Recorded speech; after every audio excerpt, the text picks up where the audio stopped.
इस पर कढ़ाई करूंगी तो ज्यादा मजा नहीं आएगा। एक काम करती हूँ, कपड़े को फूल के डिजाइन में काट कर इस पर चिपका देती हूँ, इससे नया डिजाइन बन जाएगा।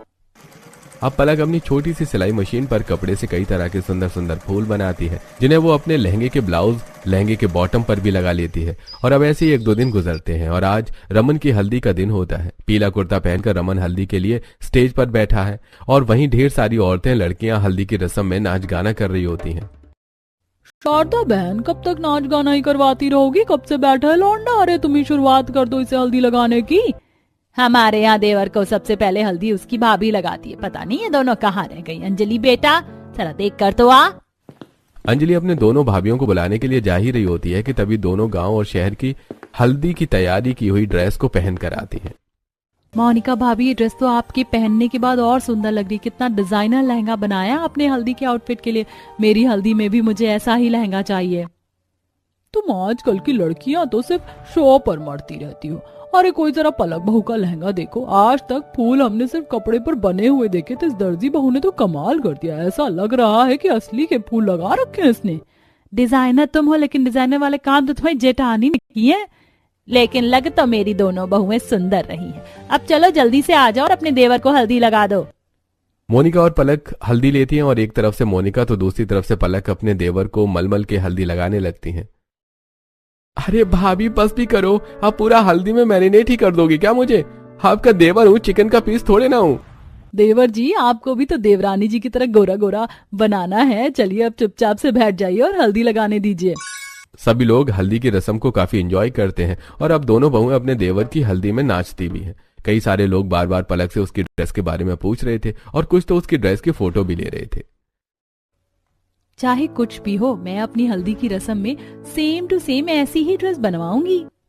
पलक जितनी ही मोनिका ने भी मेहनत की थी, लेकिन मोनिका को जब कहीं से भी अप्रिसिएशन नहीं मिलता तो वो काफी उदास हो जाती है और रस्म के बाद कपड़े बदलकर अपना फोन चला रही होती है कि तभी मोनिका देखती है कि उसके फॉलोअर्स बिल्कुल भी नहीं बढ़े हैं। मैंने इतनी मेहनत से ड्रेस बनाई थी, इतना महंगा महंगा मटेरियल भी यूज किया था, लेकिन किसी को भी मेरी मेहनत नहीं दिखी। कहीं पलक सही तो नहीं कह रही थी कि मैं डिजाइनर का काम छोड़कर एक मामूली दर्जी बन जाऊं? और ऊपर से मैं हर दिन सोशल मीडिया पर तरह तरह की ड्रेसेस की फोटोज डालती हूँ, लेकिन ना तो व्यूज आते हैं और ना ही फॉलोवर्स बढ़ते हैं। पता नहीं क्या ही होगा। 2 दिन बाद ही अब मेहंदी की रस्म होती है, जिसके चलते अब दोनों में फिर से अपनी मेहंदी की ड्रेस डिजाइन करने में लग जाती हैं। हल्दी का आउटफिट तो किसी को भी पसंद नहीं आया मेरा, लेकिन मेहंदी का आउटफिट जरूर सभी को पसंद आएगा। इस बार मैंने इंडो वेस्टर्न स्टाइल जो चुना है। फिर से तुम ड्रेस पर इतनी मेहनत करने लग गई। अरे रमन, मेरे साथ साथ तुम्हारा भी सगा देवर, नीचे आ जाओ, शादी की कितनी सारी तैयारी करनी है। खामखा तुम इतनी मेहनत कर रही हो। ड्रेस तो हर बार की तरह इस बार भी सभी को मेरी पसंद आएगी। हमारे भी शहर में एक लाइन कही जाती है, कुत्ता पाल लो लेकिन गलत फहमी मत पालो। इस बार देखना सभी को मेरा ही आउटफिट ज्यादा पसंद आएगा। वो तो देखा जाएगा। चलो अब नीचे आ जाओ। माना मैं घर की बड़ी बहू हूँ, लेकिन जिम्मेदारी तो तुम्हारी भी बनती है।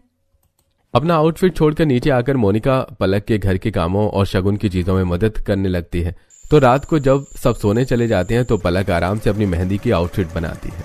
एक मामूली सी ड्रेस बनाने में भी मोनिका को कितना समय लग जाता है, और एक मैं हूँ जो 2 घंटे में इस ड्रेस को बनाकर तैयार कर दूंगी। अरे ऐसे ही थोड़ी ना मैं दर्जी बनी, सालों की मेहनत है मेरी। मोनिका अपने कपड़ों में इतना ताम झाम कर रही है। कभी कभी चीज जितनी सादी हो उतनी अच्छी लगती है। एक तरफ जहां मोनिका मेहंदी की रस्म के लिए Indo western sharara dress design कर रही होती है, तो वहीं दूसरी तरफ पलक इस बार सिंपल लहंगा साड़ी बनाती है। और जब अगले दिन दोनों अपना अपना मेहंदी का आउटफिट पहनकर आती हैं तो अरे मोनिका, तुमने तो अपना देवर की मेहंदी की रस्म में काफी बढ़िया ड्रेस पहनी है। अरे ऐसी ड्रेस तो तुम्हारी होने वाली छोटी देवरानी ने भी अपनी मेहंदी में नहीं पहनी होगी। ये ड्रेस काफी ज्यादा अच्छी लग रही है। हमेशा हम कभी वेस्टर्न तो कभी इंडियन के लिए लड़ते रहते हैं, लेकिन ये इंडो वेस्टर्न का कॉम्बिनेशन बेस्ट है। असली मजा तो ट्रेडिशनल कपड़ों में ही आता है। जैसे मैंने ये लहंगा साड़ी पहना है, साउथ इंडियन स्टाइल, बिल्कुल भी ताम झाम नहीं है इसमें, सिंपल सादा। कितना अच्छा लग रहा है। हर वक्त सिंपल सादी चीज अच्छी नहीं लगती। मुझे तो मोनिका का आउटफिट ज्यादा अच्छा लग रहा है। लोग मोनिका के आउटफिट की काफी ज्यादा तारीफ करते हैं। तो वहीं अब जब शारदा मेहंदी के स्टेज पर बैठे अपने बेटे रमन के हाथों में मेहंदी लगाने के लिए आती है तो माँ देखो ना, भाभी जबरदस्ती मेरे हाथों में मेहंदी लगवा रही हैं। मुझे मेहंदी नहीं लगानी। अरे मेहंदी लगाना तो लड़कियों का काम होता है, लड़कों का थोड़े ना। अरे पलक, अब तू ही समझा इस पगले को, ये रस्म होती है, लगानी पड़ती है। हाँ देवर जी, और कौन सा मेहंदी लगाने से आप लड़की बन जाएंगे। चलिए चुपचाप से मेहंदी लगवा लीजिए। दोनों भाभी बैठकर अपने देवर के एक एक हाथों में मेहंदी लगाती हैं। दोनों बहुएं मेहंदी लगवाने से पहले थोड़े बहुत किचन में जाकर काम निपटाने लगती हैं। देखा पलक, आज तो मेरे आउटफिट की कितनी ज्यादा तारीफ हुई है। सब लोग सिर्फ मेरे आउटफिट के बारे में ही पूछ रहे हैं। उन लोगों ने मुझे ब्राइड से भी कंपेयर किया है। अरे ये पहली बार हुआ है ना, इसीलिए इतनी ज्यादा खुश हो रही हूँ। मुझे तो रोज ही इन तारीफों की आदत है।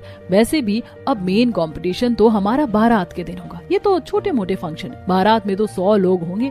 देखते हैं कि बारात में किसकी ड्रेस सबसे ज्यादा कहर ढाएगी।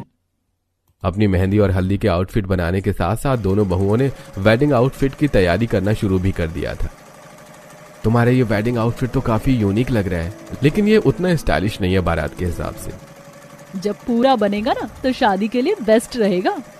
एक तरफ शादी की तैयारी के साथ साथ जहां मोनिका की बारात में पहनने वाली ड्रेस आधी से ज्यादा बन चुकी थी, तो वहीं पलक ने अपनी बारात ड्रेस के लिए बना रही ड्रेस पर काम करना शुरू ही किया था। अब जल्दी से काम खत्म हो जाए, फिर जल्दी से जाकर ड्रेस में तैयार कर लूंगी, कहीं मैं पीछे ना रह जाऊं। घर में शादी होने की वजह से पलक को हर थोड़ी देर में कुछ न कुछ काम करने पड़ रहे थे। आखिरकार पलक सारे काम खत्म करके जब अपनी सिलाई मशीन पर जाकर बैठती है तो बहू तू यहाँ है और मैं तुझे बाहर ढूंढ रही हूँ। क्या आकर वापस सिलाई मशीन पर बैठ गई? अरे तू भूल गई, तू रमन की सबसे बड़ी भाभी है और सारे काम तुझे ही करने। चल अब जल्दी से बाहर आ जा। लेकिन माँ जी, मुझे बारात में पहनने के लिए ड्रेस भी तो बनानी थी। तू तो दर्जी के काम में माहिर है, यूं हाथ चलाएगी और ड्रेस बनकर तैयार हो जाएगी, लेकिन बाहर काम भी तो करने हैं। अपनी सास के कहने पर पलक अपने दर्जी का काम छोड़कर बाहर जाकर रस्मों में बैठ जाती है। तो वहीं जब थोड़ी देर बाद फिर से पलक ड्रेस पर काम करने के लिए कमरे में आती है तो फिर से उसे कुछ न कुछ काम पड़ जाता है। ऐसे ही रहा तो मैं कब अपनी ड्रेस तैयार करूंगी? मुश्किल से 2 दिन रह गए हैं शादी में, इतने सारे काम करने, ऊपर से ड्रेस भी बनानी है। फिर दिन भर शादी की रस्मों की वजह से पलक को बिल्कुल भी समय नहीं मिल पा रहा था, जिसके चलते अब जब पलक आधी रात में सिलाई करने बैठती है तो यार, एक तो शादी की वजह से मेरी नींद वैसे ही पूरी नहीं हो पा रही है और अब जाकर थोड़ी घर में शांति हो तो तुमने ये सिलाई का काम शुरू कर लिया। कहा था मैंने कि मेरे साथ चलकर कोई नई ड्रेस ले लो, पर तुमने मेरी कहाँ सुननी थी। अरे बस थोड़ी देर, फिर मैं बंद कर दूंगी ये काम, मुझे भी तो नींद आ रही है। शादी को 1 दिन रह गया था और पलक की ड्रेस सिर्फ थोड़ी बहुत ही बनी थी। तो वहीं मोनिका ने ड्रेस बनाने के साथ साथ अपने साथ लाई मार्केट से सिंपल सी सैंडल को भी राइमस्टोन लगाकर बिल्कुल ब्रांडेड बना दिया था। बारात में जब मैं ये सैंडल पहनूंगी ना तो सब मुझे ही देखते रह जाएंगे। पता नहीं पलक ने क्या ही बनाया होगा, जरूर कुछ ट्रेडिशनल आउटफिट होगा। हर बार तो वो वही बनाती है।